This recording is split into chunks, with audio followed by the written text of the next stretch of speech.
It's very important for you guys to know that how you're going to plan for your MBA, whether it is India, whether it is US, whether it is Canada or Australia or any of these, countries, right? So it's very important for you to understand that. And that's exactly the reason why we have created this session.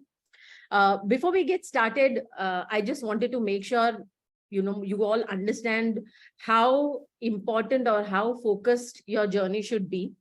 If you all are looking at starting your journey, or you are already taken your test, or whatever stage you are, it is very important for you to know that apart from taking the test, or apart from selecting the schools, apart from researching on the schools to where you're looking at applying, you also need to know that when you're selecting those schools, what are the important parameters that you should be looking at, that you need to be focusing on.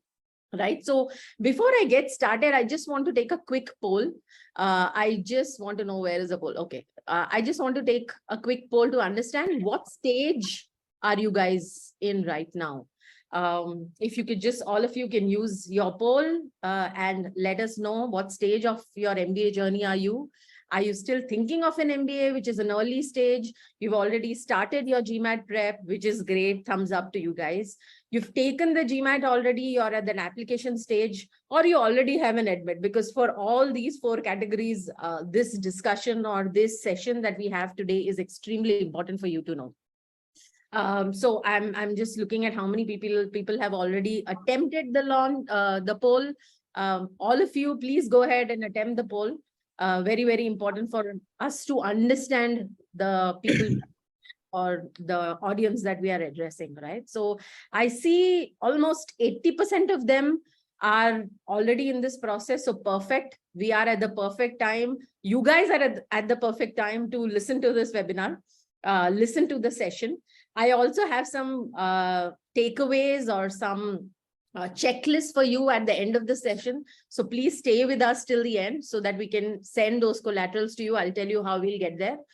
So let's get started. Thank you so much, all of you, for the poll. I think all of you, most of you have, almost 90% of you have attempted the poll. So thank you so much. Let me just end the poll. So I have 80% of you who have started and are in the process.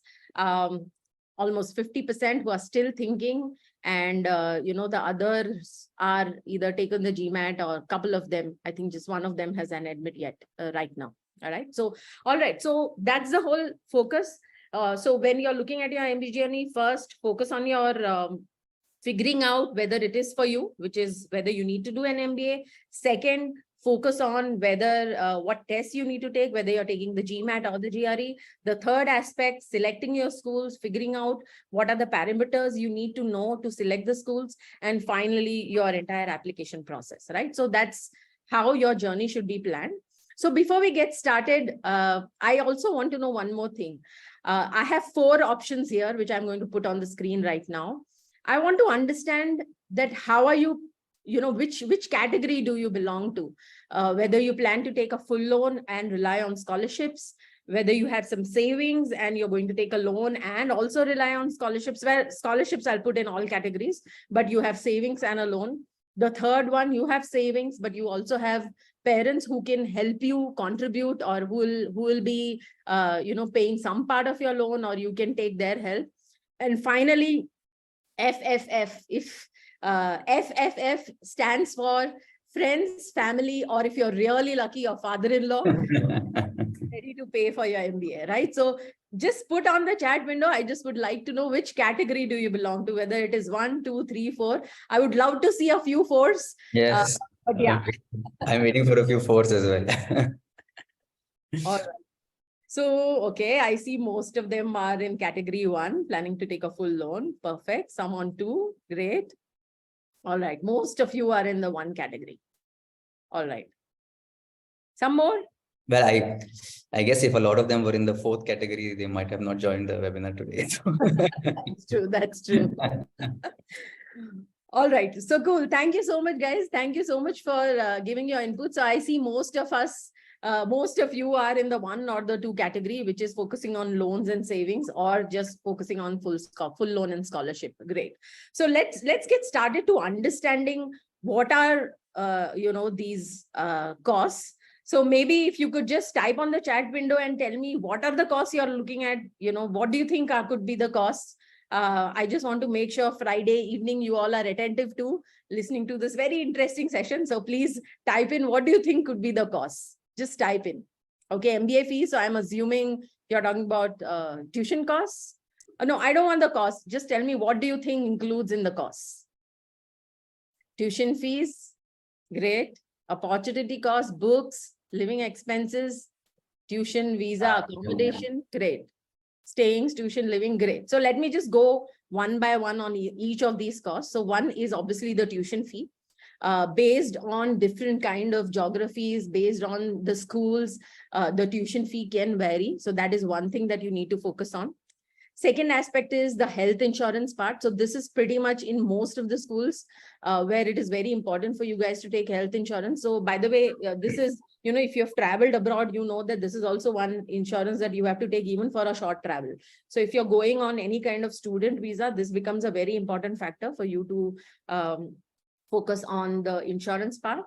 The travel, which is you reaching there, the travel cost for you to plan your trip to the location where you're planning to do your MBA. The visa cost, again, this is an important cost, not only the cost of the visa, but if you're looking at help to, get some agency or some visa experts to help you, that can be a cost. And finally, the loan financing aspect and the rental and accommodations, right? So these are pretty much the 6 costs. And what we are going to do in this session is deep dive into each of these costs so that all of you understand what are these costs and what are the things you need to, to figure out how to plan this well, right? So, and I'm also going to talk about some few students who've gone through this process and what are the challenges they have faced or what are the things that they've focused on and why they have chosen the option that they have, right? So we're going to talk about that. So before I get started, let me just introduce myself. Hi, everyone. I'm Shrikala. I'm one of the co-founders of Crackverbal. I have over a decade of experience working with students applying to top schools. I have very closely worked with a lot of these financial institutions to understand how their finance structure works. I have worked with a lot of admission committee and spoken to a lot of admission committee people to understand how the scholarships are dispersed, what are grants, what are the different kind of options students can have. And at the same time, also understand it from a student perspective that what are the challenges that they face, because we've pretty much gone through the entire journey with them from start to finish, right? So that's how we have gone, that's a little bit of background about me. My co-host is Sandeep. Sandeep, maybe you could just introduce yourself too. Sure. First of all, hi everyone, and thank you so much for joining us on a Friday evening. So I'm, as the title says, I'm one of the people who manage the admissions consulting section here at Crackverbal. And why I think I have the credentials to do it is I've spent a bit of time doing this. It's been around, I think, 5 years that I've been in this industry, and I've been talking to a lot of students. I understand like from start to finish, right? From, why are you doing an MBA to the things we're going to talk about today, which is the financing of the MBA. So I've had a large gamut of working in this field. I think one of the things I bring, I think will be interesting for you, I think, and I'll talk a little bit more during the process is I went through the whole process myself. I did an MBA from EGC, and I went through the whole thing about, I was an engineer working in India, so I know how difficult it was to manage all the finances. So I've done that myself as well. And before doing all this, I also worked in a bunch of different industries and geographies. That's why I bring some sort of varied experience. And looking forward to having a very good session today. Somebody said HEC Paris or Montreal, HEC Paris. Yeah. So Sandeep, which category were you? 1, 2, 3, or 4? I was hoping to be in 4, but I was unfortunately in 1. So looking to get as much scholarship and as much help as I could. Perfect. So I think you're the perfect person to be as part of this webinar. Most of the audience over here is in 1, so they would love to know more from you and your experience. Of course, happy to share it. Yeah. All right, perfect. So let's get started to the first thing. So I see some people already put numbers, but maybe if you could just put in what could be the cost of doing an MBA in US. Maybe you can just type it on the chat window so that I know how aware are you or how well researched are you? Just put it there. Okay. Anushika says 2 crore. Arif says 1. Avinash says 1.5. Okay. 230K. Okay. 1.5. 80K USD, 60 lakhs. Great.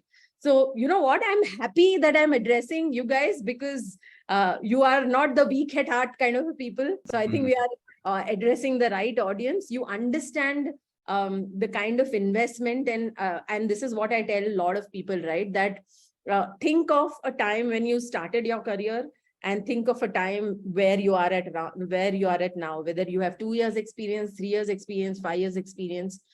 You know, and if you look at the change in your salary from start to now, you would realize that the investment that you do in yourself is far more than any other investment that you do, right? And that is one thing that you have to remember. This is the era of upskilling. This is the era of, and you know, I would also like to add to one more thing, that most of you who are looking at doing an MBA or applying for an MBA this year are also the people who will graduate maybe a year later or 2 years later, depending on the tenure of your MBA, which also means that right now the economic dip that we see, and this is something that happened in 2008 too, it will definitely come up by the time you graduate. So it's a good thing that you're looking at investing in yourself at this point. And this is a very important stage. And if it's a stage that you're looking at really upskilling, it might be the right time for you from that perspective, right? All right. So coming back to the cost part, let's look at what US has in terms of the salary part, right? Sorry, the fees part, right? So, all right. So first I have is Stanford. This is a per year kind of a thing where they have put tuition costs, living expenses, housing, medical insurance. I spoke about the health insurance, this medical insurance or the health fee, right? Typically, if you put it in INR, it comes to around 1 crore a year. Somebody already mentioned 2 crores. Let's look at another school. So what we've done is also picked up different kinds of schools. So if I say Stanford could be in the top 10, Foster could be in the top 20 kind of a school. It ranks around 2021. If you look at the the fee structure of Foster, 1 minute, let me just hide it from, okay, it's around 46 lakhs. And the third is, say, UC Davis, which is slightly lower also in terms of ranking, where, it could be slightly lower, where it could cost you around 36 lakhs per year for the tuition fee, right? This is, an idea on the US aspect. And anything you want to add to it, Sandeep? No, and I think you probably be touching upon it a little later, but I think one thing to note is some of the schools talk also about tuition and living expenses, etc. But schools like, for example, Foster and UC Davis that we picked here are talking very specifically about tuition fees only. And a lot of people actually gave those numbers which are much higher than what we're seeing here. And while one thing, it was good, that a lot of people are in that bracket and thinking about those costs. Don't worry, we will come to those costs. I think we will touch those numbers. It's not much cheaper than if you look at it. But this is just tuition. And so we'll be adding a lot more costs, get added to this later on. Right. So Hemant, to answer your questions, it does in some sense, and that's what we are seeing. If you look at the data across all schools, yes, the fee does vary based on how it's more around, how it is generally also. This is a business school, right? Any product, if an iPhone is expensive because it is one of the best, pretty much. I mean, I know Android lovers would not love to hear this, but, this is, that's how business works, right? So that's an idea of how United States has in terms of fees. Let's look at some other geographies also. Let's look at Canada. So here we have Rotman, which is University of Toronto, where for 2 years it could be around 1.25 crores. If you look at, say, Ivy, it is a 12-month program. It will cost you around 77 lakhs. And if you look at SODA, which is slightly lower in terms of the ranking, it will cost you around 58 lakhs for a 16-month program, right? So this is more from a Canada geography perspective. Let's look at EU and UK also. Let's look at HEC. So HEC, a 16-month program would cost you 83 lakhs. I'm going to just put down the cost over here so that we set up a context to what we are going to discuss further. We need to understand that how are we going to focus on these costs and how are we going to pay off these costs. And that's the entire focus of this webinar, right? So before we get to the paying part, we need to know how much we need to spend, right? So that's exactly why we've put down these slides across geographies so that you have a very good understanding of it. If you look at, say, RSM, which is Rotterdam, Erasmus. So here it's around 40 lakhs for a 12-month program. Again, for all of you, think of the budget that you have in mind or what you are looking at. Maybe you can kind of map it to, the kind of geography you would want to apply to. And, LBS is obviously one of the top schools in UK, where it will be around 1.1 crore. Anything you want to add over here, Sandeep? No, I'm just amazed by how, the prices have also increased based before, when I was doing it and now there was also a favorable exchange rate in play at that point of time. But also generally the euro amount has also gone much higher.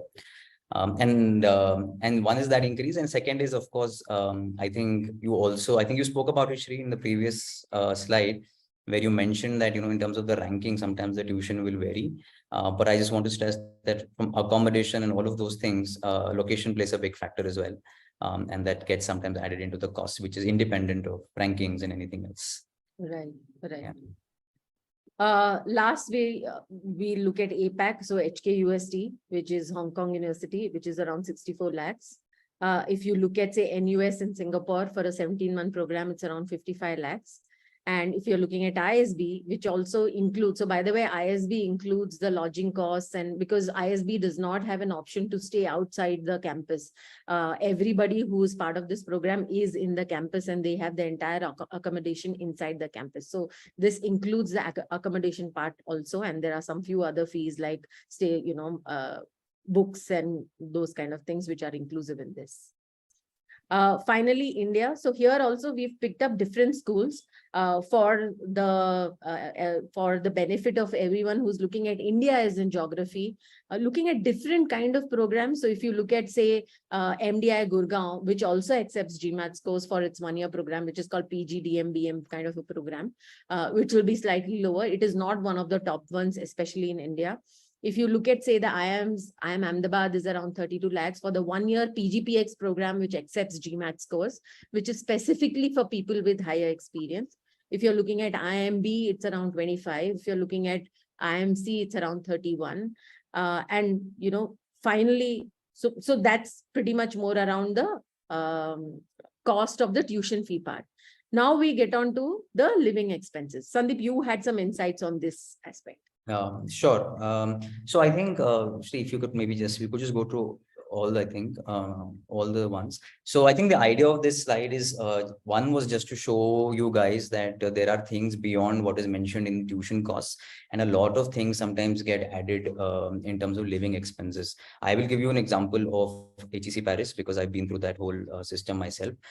So accommodation obviously plays a big role, and it's a huge part of the costs most of the time, because again, with HEC, what happens is you are not allowed to live outside of the campus, at least for the first course. So HEC has core 1, core 2, and few electives, and a 16-month program for like 6 to 8 months, you're supposed to live on campus, and you have to sort of take a 600, 700, 800 euro per month sort of a accommodation that HEC will provide you. So you end up paying for that, and then you have to pay for things like books, meals, etc.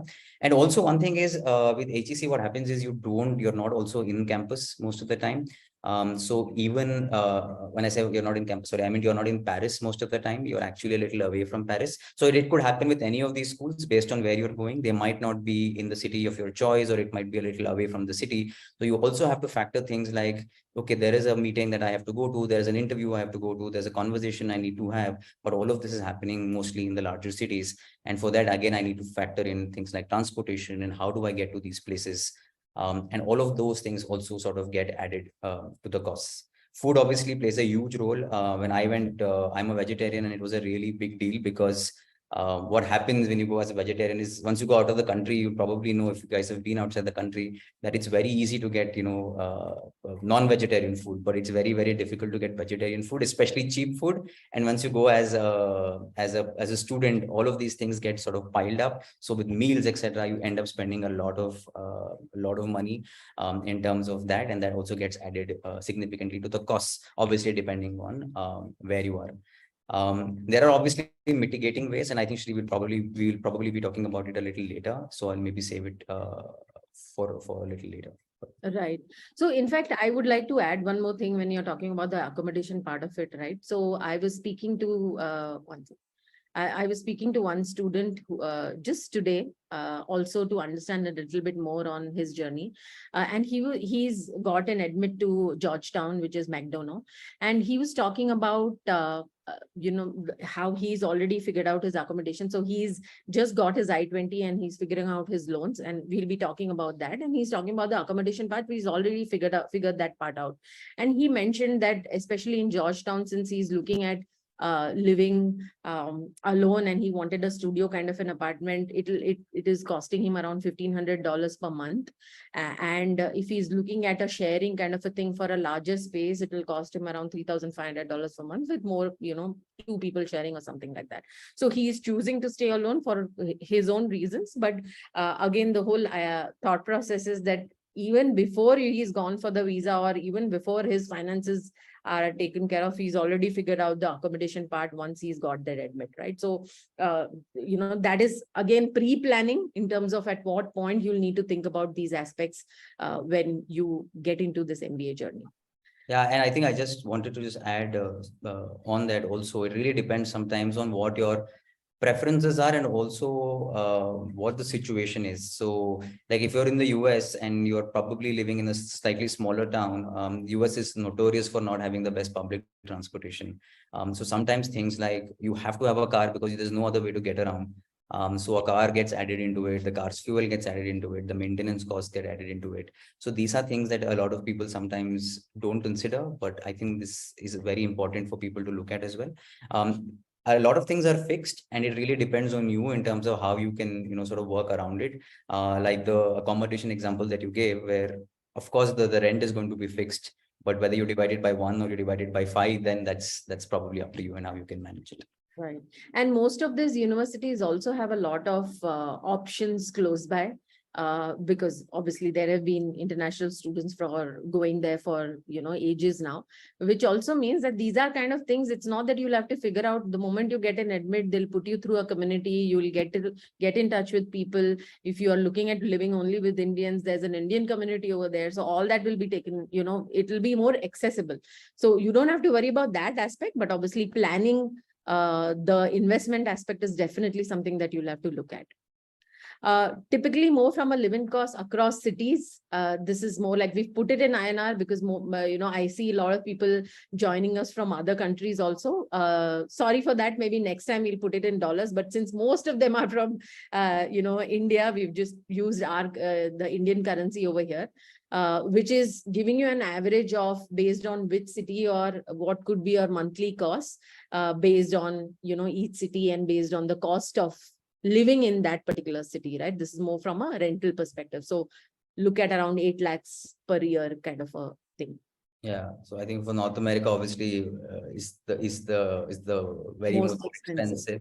And everything else, again, I think one thing with Europe is they are more student friendly. I feel most of the time they have a lot of these places for provided by the cities for hostels and city. Like in Paris, there's something called City University, which is a great place for much cheaper accommodation. So this is I think an average, but there are multiple ways to sort of work around it as well. But I hope this gives, the guys who are here general idea of what the cost could be. Everything else, I think you can see 8 lakhs is probably on the higher side, but I think that's the number to work with. Yeah.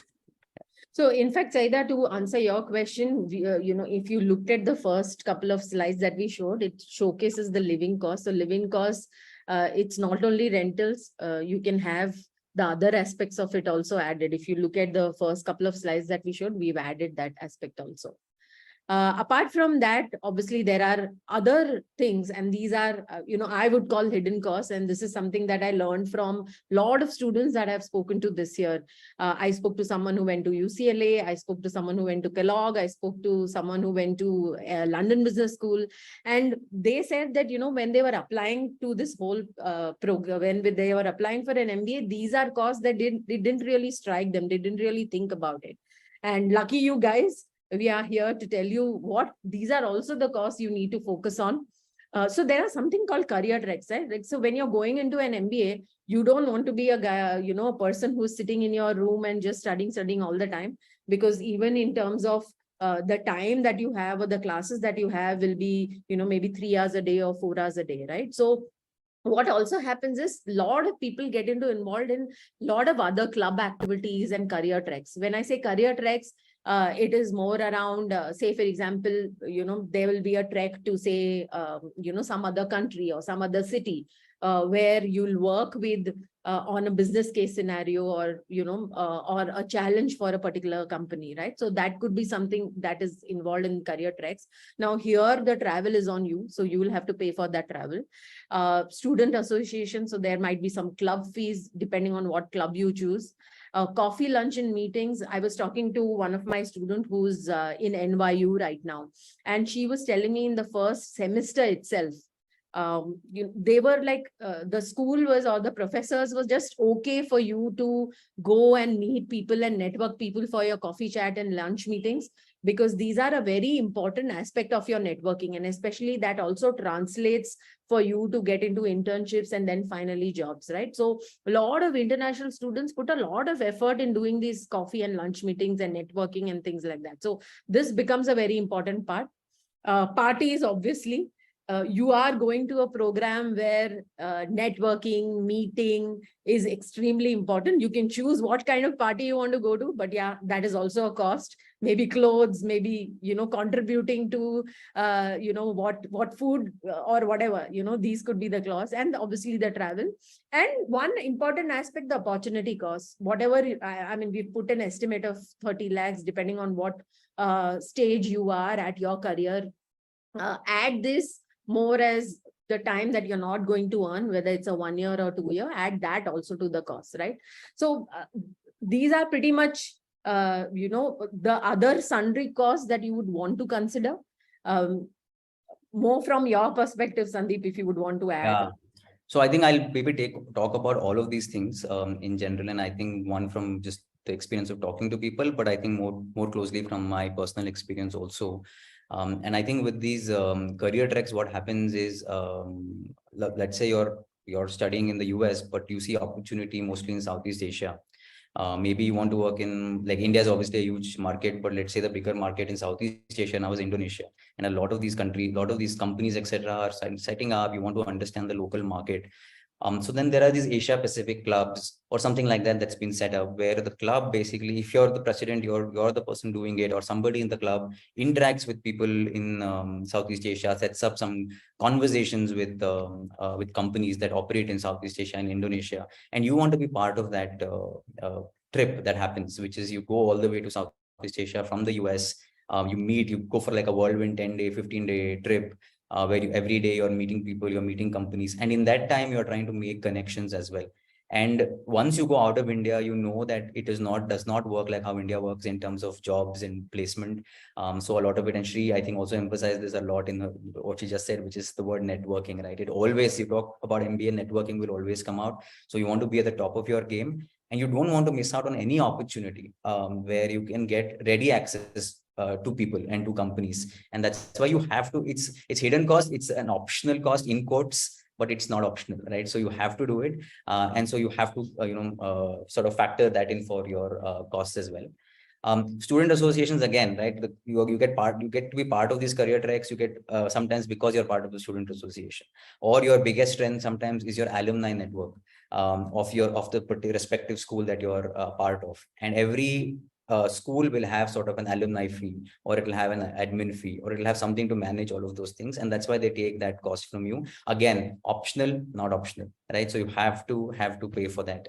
And coffee and lunch meetings and parties, etc. I think I also stressed upon this when I was talking about the location. For example, with HEC Paris, right? So it's called HEC Paris, but it's the first thing you realize when you land in HEC Paris is, you know what, the school is not in Paris, right? So it's probably a 45-minute drive away from Paris.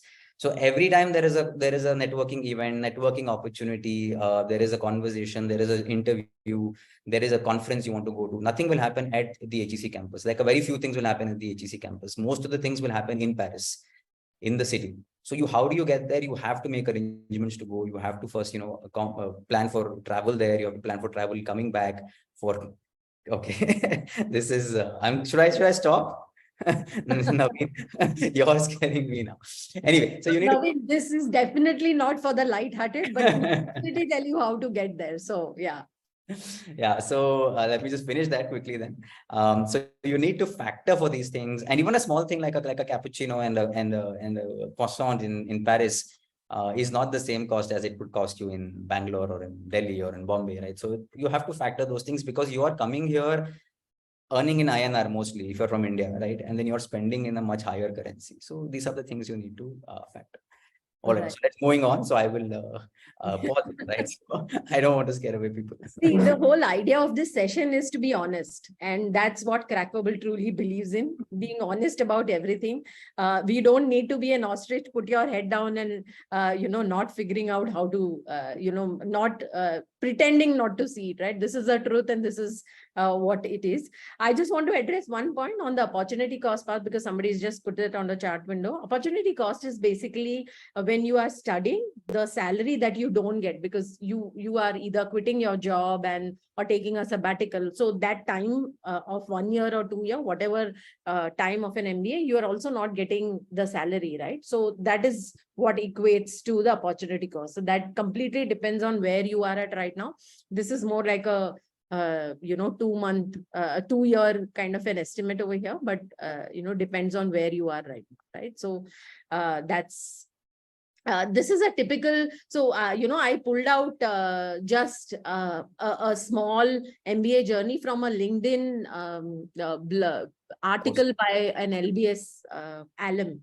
And he was talking about his MBA journey. And, if you look at this Dublin trek over here, right, it says finance, strategy and accounting, microeconomics kind of a thing, where he did that in 2019, or travel in Asia, Maldives, Malaysia, which was a case prep kind of a thing. So these are the extra, career trek costs that are added. I can share the link of this LinkedIn post in the end, but this is more to give you an idea of what are the costs and how does this contribute to your prep to prepare you to be an effective, consultant or whatever role you're looking at leader after your MBA, right? All right, now coming to the most important part, how do you plan for these costs? And I'm sure all of you are listening to this. I'm sure all of you are waiting for this. So let's focus on how to look at it, right? So there are 5 different aspects that you can look at to focus on how you'll pay for this cost, right? So the first aspect of is definitely loans. I would say / savings / what you have already or what you have as your saving is definitely something that is already there. But this is more of what you don't have that we are going to focus on. Second is the scholarship. There is also something called assistantship, term-time internships and internships. We'll go deep dive into each of this to give you an understanding of, yes, the loan covers the cost of your MBA. It's not just the tuition fee. It covers the cost of an MBA. So I'll talk about it in a while, right? So let me deep dive onto the first point, which is the loans aspect. So here we've given 3 separate examples. So one is, say, for example, nationalized banks, right? Typically, interest rates are lower. It also depends on, what kind of school you're applying. So they have a list of what kind of schools you are looking at, and that can depend on, what is the interest rate or how much of loan you will be getting. The second is private banks. So there is HDFC Credila, which gives you almost as 100%, which includes all the costs. And then there are financing companies like Prodigy or Empower, where they have a floating interest rate. And the repayment pretty much starts 6 months after you complete the course, right? The duration could be around 7 to 20 years, completely depending on where you've got a job, what school, and things like that. Also, to give you an idea, and a lot of people ask us this question, that what is the ROI, right? So first of all, remember, please do not look MBA as an ATM card, where after your MBA, you come out, suddenly it is all 2x or 3x as what you're already getting. So please have your expectations, be realistic about it. That is number one.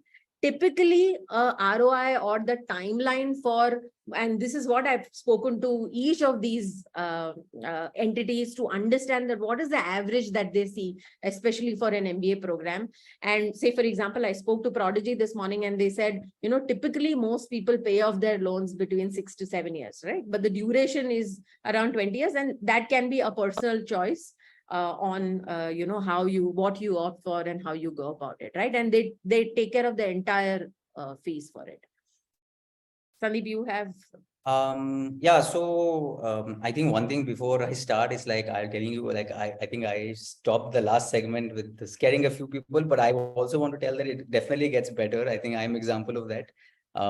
So what happens is, so obviously, if you're spending in a foreign currency, the goal should be to earn in that currency as well. And once you start earning in that currency, a lot of it gets mitigated. So don't worry, that things are looking very bleak.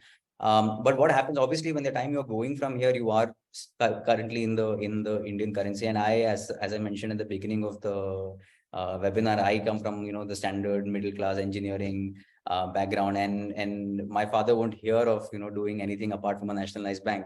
So I had to go to a nationalized bank, which may be true for a lot of you and your fathers, etc. A lot of belief is there in India about nationalized banks. And I went to that road, and actually at that point we were not even getting this kind of amounts, right, for payment. So I think got a 40%, 50% something, and then I balanced a few things with my savings and a little bit from some collateral. But I was lucky enough to find opportunities outside the country, and I think a lot of it helped me to repay it. I think I took 6-7 years, like exactly like what you said in terms of the average, to repay that. And then once you're debt free, things, then you're again, you're in control of your life again, and then you can start thinking and planning, and then things like, what do I really care about, come in once all of that money has been sent. But it's 6-7 years, I would say, was my experience as well in terms of payment. I went the nationalized bank route, but I think a lot of things have improved now. A lot of options have come in. One thing to pay attention to would be this repayment thing. For example, with Credila, for example, the repayment starts quite immediately after your first installment, but of course it's a simple interest initially, and then after course it becomes more like a normal compounded interest calculation. But just know, in terms of everything is a floating rate, and a lot of these are secured loans, right? And what secured loans mean are that it's based on collateral. So this kind of money, this kind of up to 1.5, etc., that they give you, it's all collateral based loans. If you don't have collateral, the amount significantly reduces. So that's one thing to keep in mind as well when you're doing these deals. I have just one thing to add over here. Companies like Prodigy have non-collateral options. So you don't need to showcase collateral for these loans. So if you don't have a collateral to show, it's absolutely okay. In fact, I'll talk about this in the end, where I have certain aspects where you can assess your financial credibility to go through these loans through these companies, and I've spoken to them to help out specifically people that reach out to us. So we will help you out on that. So companies like Prodigy don't have the collateral aspect, but on all other private banks or national banks do look at the collateral part of it, right? I just wanted to give you an example of 3 different students, and these are real students who are gone through different kind of programs this year. Say, for example, someone who's got into the Yale program, and she's gone into the 1-year program at Yale for senior management. The cost of her MBA is around 130K.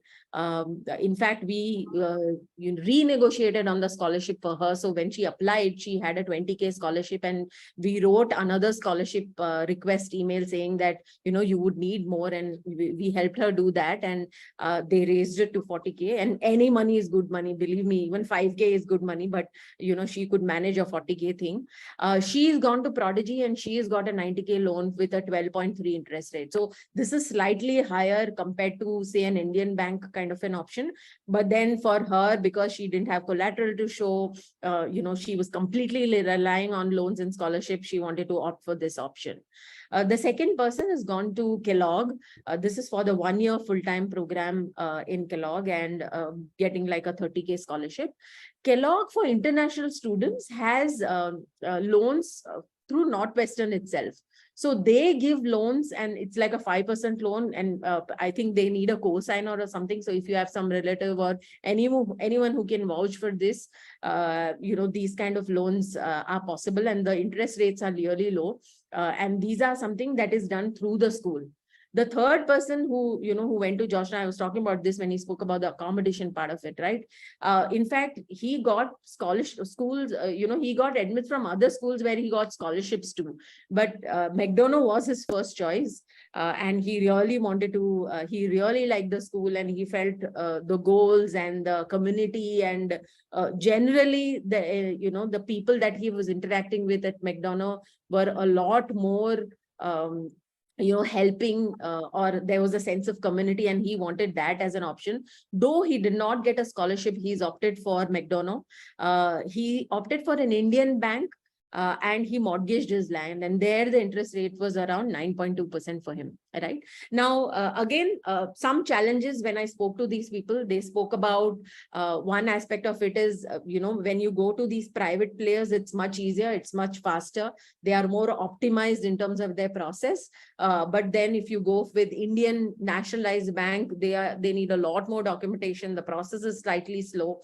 So if you are looking at thinking about it right now, try to see if you can get to know people in these banks, or reach out to people. Try to get this information in the beginning itself, or at least network with these people in the beginning itself, so that they can be of help to you when you're really applying for these education loans, right? So that's a brief idea about a couple of people who've gone through this.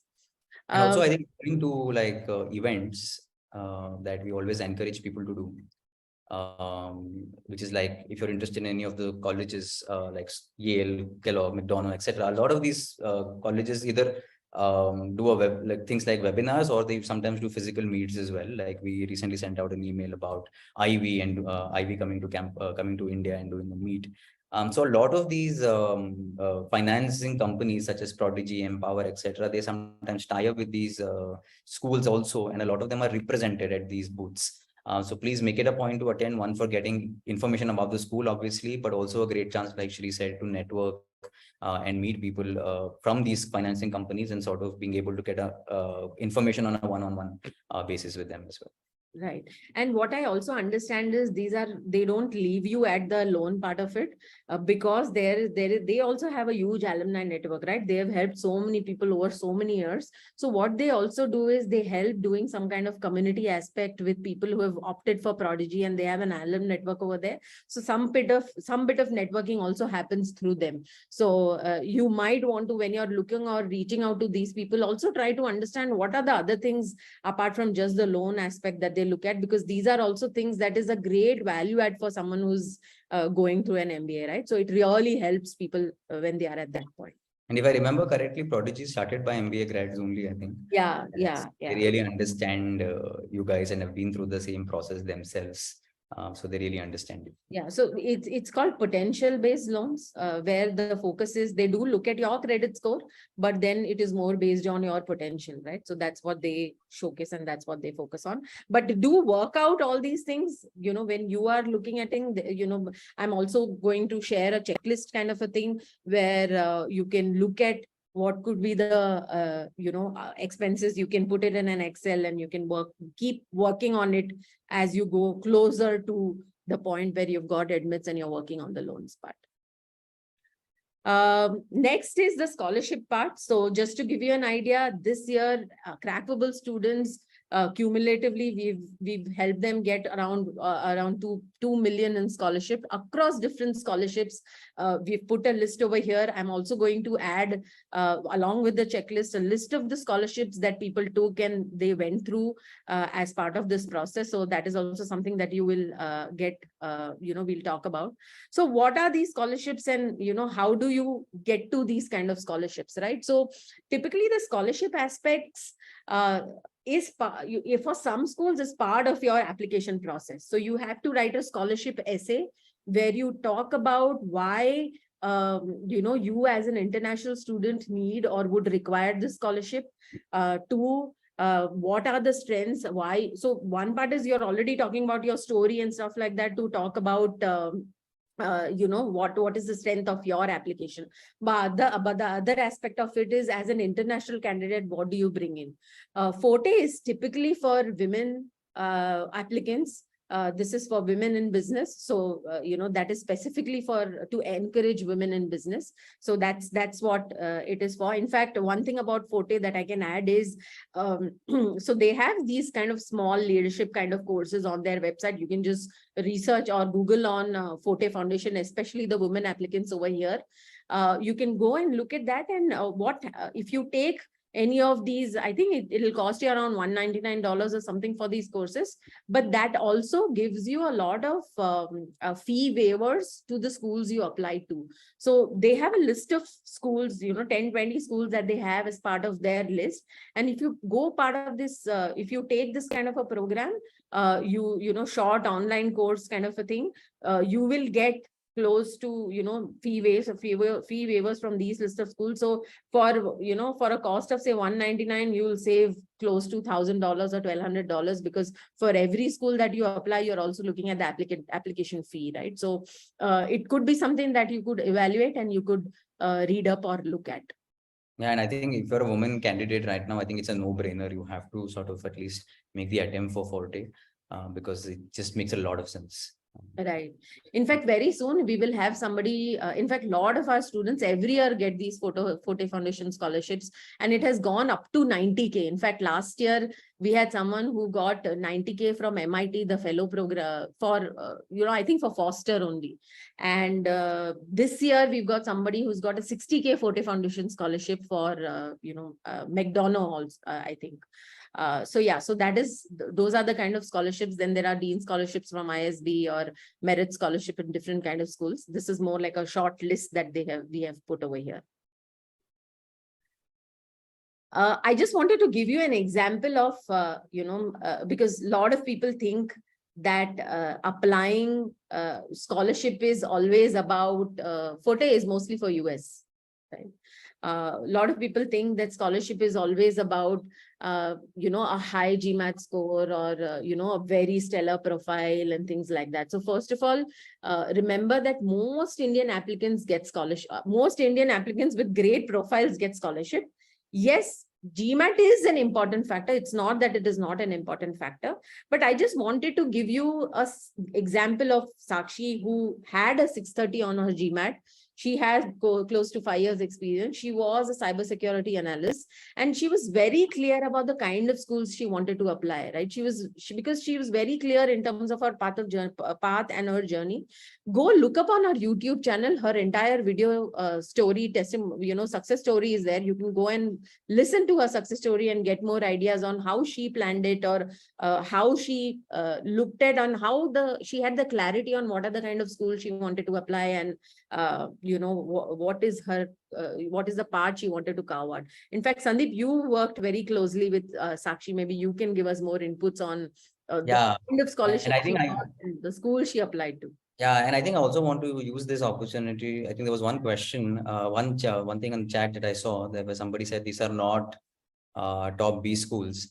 And I think that is the point that I think a lot of people have to get around it. And I think why I loved and really enjoyed working with Sakshi is she realized, and this is what, I tell everybody I speak to, that there are multiple ways of achieving your goals. And there is no real definition of a top business school, right? So a top business school or a good business school is one that gets you to your destination the best way possible. You're doing an MBA for a reason. you're doing an MBA for either a career switch or for a jump in your profile, or to go to a particular country, or to get a great job with an X amount of money, X amount of salary, etc. And as long as you're able to reach that, and for Sakshi, for example, she came in as a cybersecurity analyst. She was very clear what she wanted to do.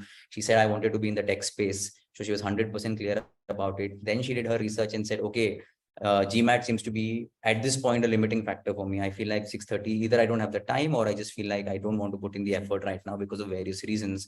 And she said, okay, with this 6:30 now, which schools do I look to, which are good schools, which have great career prospects, which are maybe, proximity wise very close to where they want to be, but they will also get me to my destination in terms of my job, etc. And she was open to it. And when we suggested a lot of these schools, she did her research, she did her due diligence, which I always recommend everybody to do. And due diligence means understanding from a career perspective and understanding, speaking to people in these schools.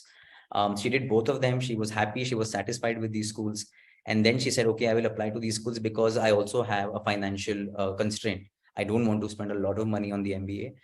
So I also want to see whether I have chances for a scholarship or not. So she applied to all of these schools. She put in a great application. She gave a very good story. She obviously did great at her interviews. And I think she got all the schools she applied to. So she applied to 1, 2, 3, all these 6, 7 schools here, and she got all the schools that she applied to. And she got great scholarships from all of these schools. In fact, merit-based scholarships in a lot of them. So now it's a situation where she's got the school that she wants. She's done the research where she feels she'll get into the field, the job that she wants post MBA, but also she's almost doing it at no cost. I think we'll talk about assistantships, etc. in the later also, but I think what I want to talk about is how due diligence plays a very big role. And I think she's so meticulous in terms of her planning that she's now in a situation where if everything goes right, she probably end up paying almost next to nothing, except obviously the living costs. So for me, I always feel like that's the way to go about it. Have prioritize, say what I want to do, where do I want to get post MBA, and then work backwards from there. And as long as you are able to achieve to that point, I think it makes a lot of sense. So I admire her, and I think it's a great way that she went about her business. And I think the path is towards success, and I think that's something that I Right.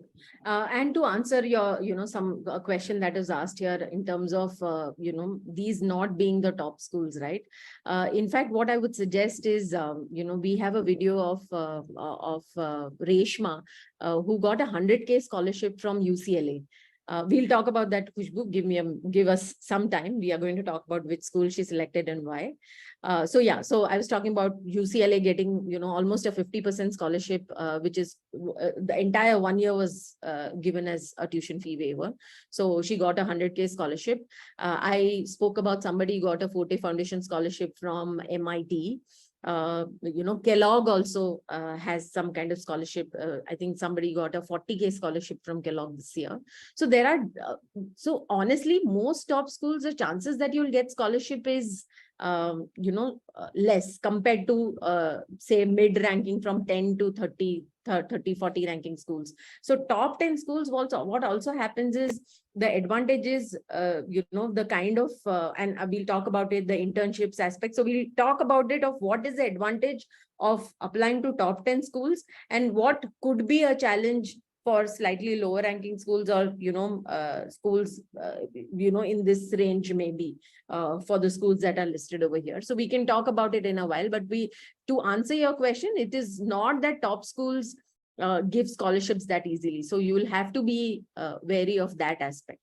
Shri, I think you also, wanted to share about the amount of applicants that come through in Kellogg, right? So I think people get a good idea in terms of the selectivity that Kellogg has. Right. Yeah. So more than Kellogg, I want to talk about, all the top 10 schools rather. Exactly. If you're looking at the Ivy League schools, right? So let me give you an example of, say, Harvard, right? So Harvard gets around 17,000 applicants every year, and their acceptance rate is 0.1%, right? So you go to the school, when you're researching on these schools, go to the school's website, look at the number of applicants, what is their acceptance rate, and also they will also give a data around the diversity aspect of it, right? So they will tell you that, okay, in a class of 400, our diversity percentage or a number of international candidates is around 26%. Now, when you're looking at this 26%, or say, let me just, for the math perspective, let me make it 30%. So you have 120 people out of 400 who are international candidates, right? And in that, you'll have 10% who are Indians, which is 400 ka 10%, which is around 40 people will be Indian. So that is the competition also that you're looking at, right? And if you're looking at Harvard, the class size is around 1100 or 1000 or 1100 or something. And you are looking at 40 or 30% diversity, 30-40% diversity over here. And then again, you're looking at the number of, Indian applicants, which will come down to, say, maybe, in 2 digits or maybe 100. I'm not sure, right? It changes every year. So that's the kind of competition also that you're looking at when you're looking at top schools. I also wanted to give you an idea that though GMAT and GRE are very important for your entire process, we've held people who have applied with lower scores, lower as low as 590 to 770, or, people with 306 to 330 plus kind of scores on the GRE. Why I wanted to put this slide is also to give you an idea that so see, one aspect of it is we have aspirations. We say that we want to apply to top schools only. We should apply to top schools.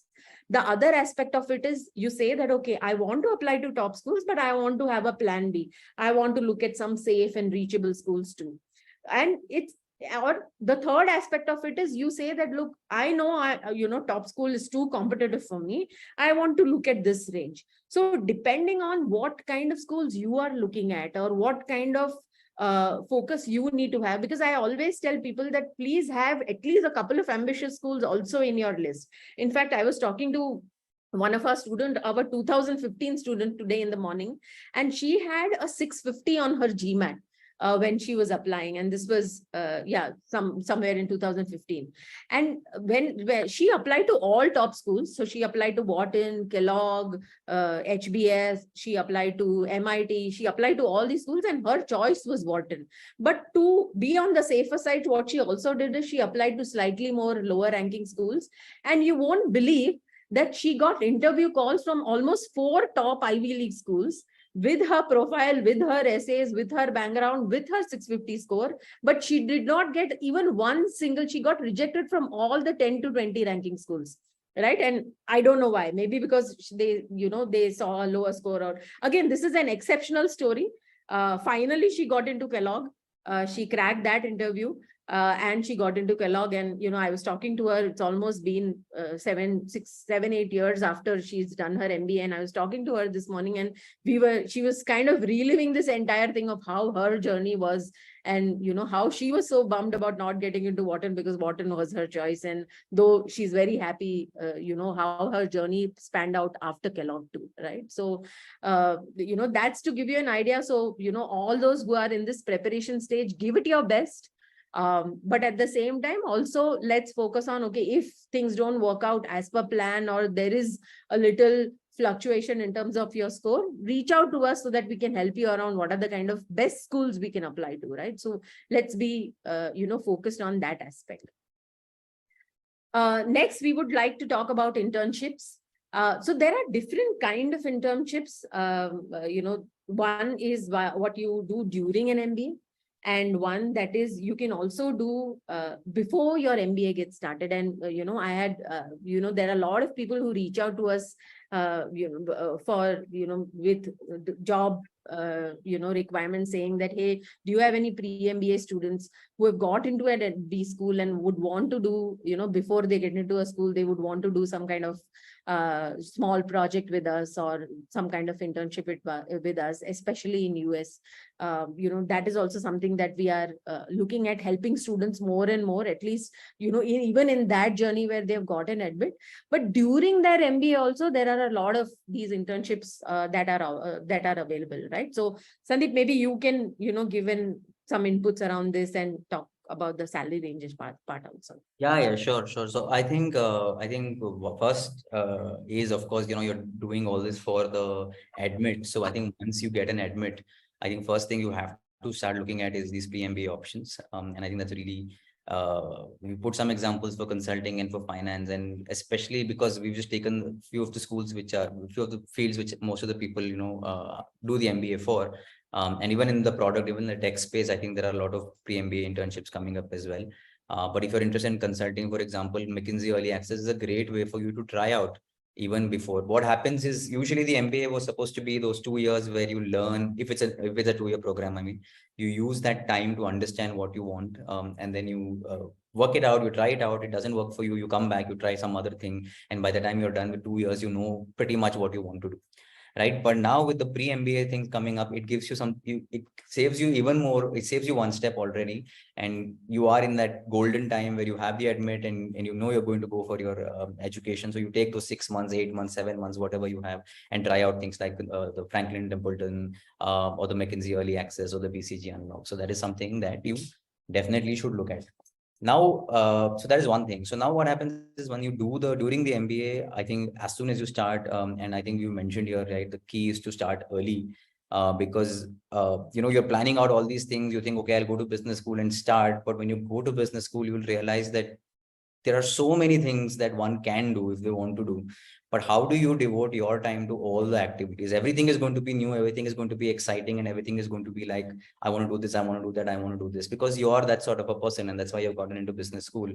But it's about clicking things and saying, you know what, I'm come here to get into consulting, or I want to try consulting first and then see what happens. And I will stay away from things like product, I'll stay away things like finance, and just focus on something. So you have to start early. And a lot of these schools, what they do is they have these internal portals. So HEC had one, your McDonough will have one, some other school, when Stanford will have one. They'll have all of these portals where they will list, because depending on how good the alumni network is and how good the relationship is with companies, they will have a dedicated space for these companies to post their jobs. Now, this is not facilitated by the school, but these are just, you get to know before anybody else does. So that's a great opportunity to apply. So you apply for these internships, and sometimes there's a regular process of, they look at your resume, they like you, they have conversations with you, and you convert like any other job interview.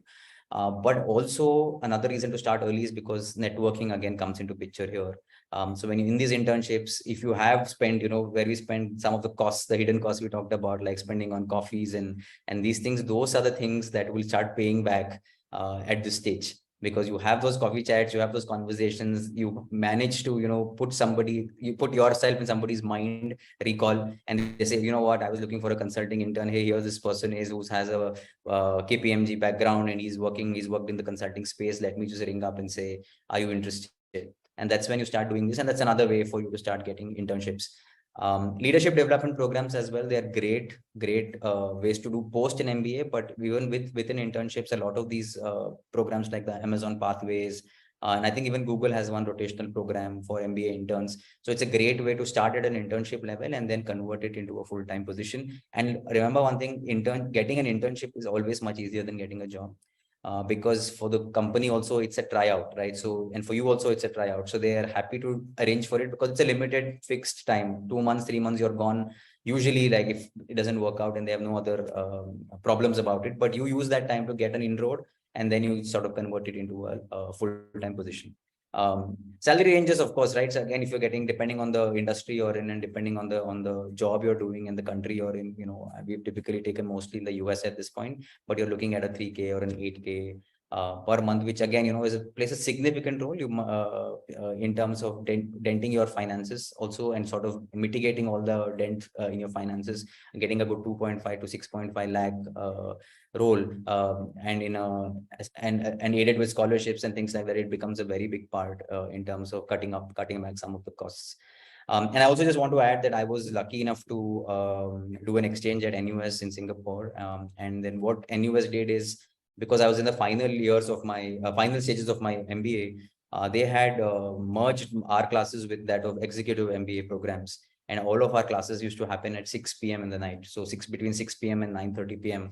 And that gave me a lot of time in the morning to look for opportunities, to use my time to find jobs. I was also lucky enough to find internship opportunities. At that point, I was looking at consulting. So I got some consulting opportunities. And while it gave me all the other benefits of trying it out and converting, etc., it was a huge advantage, huge, cushion for me in terms of things like rent, in terms of food, in terms of all these accommodation, and then reaching out to people, etc. A lot of it was taken care of, and I could start thinking from a more clearer mind and perspective. So yeah, definitely internships, huge thing. Please don't miss out any opportunity. Start with the pre-MBA level, and at an MBA level, 100%. That should be your focus as soon as you join. Right. So I think the hustle starts, the moment you get an admit. Rather, it starts now where you have to figure out other aspects of it, but more from a job perspective, the hustle starts, the moment you get an admit, because you can look at all these early access or pathway kind of programs, network with people. And like Sandeep mentioned, this is all like a per month kind of internship salary. So it's pretty much, so I was talking to someone who got into an internship or a summer internship with Bain or BCG, one of these top consulting firms, and his per month stipend was pretty much like divide by 12 of what he's going to get. So if it is like a 190K kind of a salary he was getting, literally 1 month of what he was getting as part of the stipend also, right? And again, one of the top 20 schools I'm talking about over here, right? So I hope it is slightly more comforting to you guys that there are options available in terms of internships. There are a lot of startups that are that they ask for focus on giving these internships also. They come with business problems, they come with business challenges. That is also one aspect that a lot of these B schools are seeing startups coming and providing internships to B school guys. So that is also something that is an advantage in the current scenario. The other aspect, again, this is not something that is prevalent in most schools, but few schools also provide these assistantships and fellowships. This is again, somebody asked that where did Sakshi finally go for, right? So she picked Wisconsin as her choice because they are also giving her an option for a teaching assistantship or a graduate assistantship, one of that. And if she gets that, her entire tuition fee is going to get waived off, right? So last we spoke to her, she was applying for that and she was, trying to focus on how to get that kind of internship also. There was one of my student who got into Cary, which is again not in the top 20. I think it's ranked slightly lower, but it's part of Arizona State University. And he got 100% tuition fee waiver based on, it was literally a full ride to that school, right? Currently, he's working for Amazon as a product manager. So if I have to look at the path he took to get to where he got where he wanted to go, even with, the school of his choice, right? So that is also something that you would want to evaluate and, would like to think of. Yeah, and that's, I think, a great example, right? I think, Shri, what you just mentioned about WP Carry, one might pull up some rankings based on whichever, provider you prefer, and your rankings will change, and then you might see some 5-10 schools. But this person managed to get into WP Carry, which is a great school. He got a huge huge advantage in terms of tuition. And then finally, he's gotten into Amazon, where nobody is going to treat him differently, and his salaries are going to be quite high. So now you decide who was the smarter person, the people who are watching, right? So obviously it's about being smart and using all of these resources at your disposal to make the best of this opportunity. Right. The other thing that not many people know about is term time projects. And this is something that, a lot of these B schools have, not all have, but a few B schools have this option so typically what happens is when you're on a student visa kind of a thing, you only get to, legally, you can only work for 20 hours a week. And that's the legal time that you can work with any company. So even if you're doing like internships of things like that, that's how it works. But at the same time, some schools offer these term time projects where a company can come saying that I want this person, I have a requirement of people to work on this for 2 months, and they get like a letter from the school saying that, hey, I'm giving this person 60 days off from this course, like a small sabbatical kind of a thing, where that person can work 9 to 5 legally as part of these, term time projects. So these are also some things that a lot of B schools are encouraging.